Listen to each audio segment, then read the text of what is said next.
Starlink lang malakas sa mga lugar na wala nga signal. Sa bidyong ito, ituturo ko kung saan makabili at paano i-activate ang Starlink. Ito yung nilalaman ng kanyang box, stand, antenna, ang kanyang router, power cord. Kapag na-install na, sunod nating download ang Starlink application. Open mo lang ang Play Store or Apple Store. Then i-type mo lang dito Starlink. Then download. Kapag na-download na, open lang ang application. Then click order now.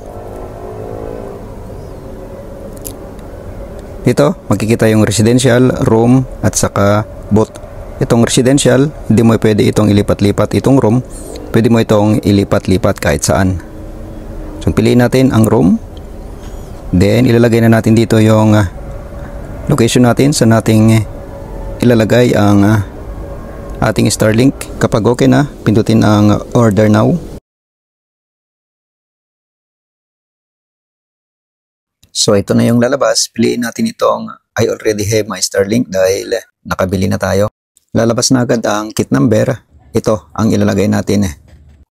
Nalagay na ang kit number. Ilalagay naman dito yung basic information. Ito na yung magiging account mo sa Starlink. Ito na, billing payment. Kadalasan, dito nagkakaproblema. Kung ayaw mo gamitin ng ATM mo or wala kang ATM, punta ka lang sa Maya. Dito sa Maya, meron siyang savings, credit, loans, and card.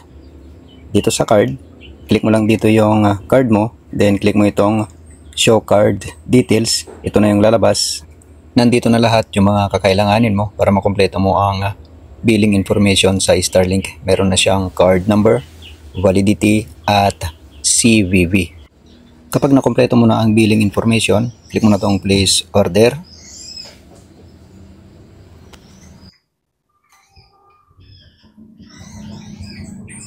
Then ito na yung lalabas, maglalagin tayo sa ating Maya.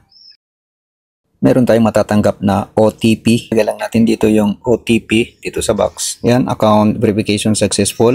Sa part na ito, okay na, ordered, confirm. Meron na rin akong na-receive sa aking email, activation confirm. Saan ba makabili ng Starlink?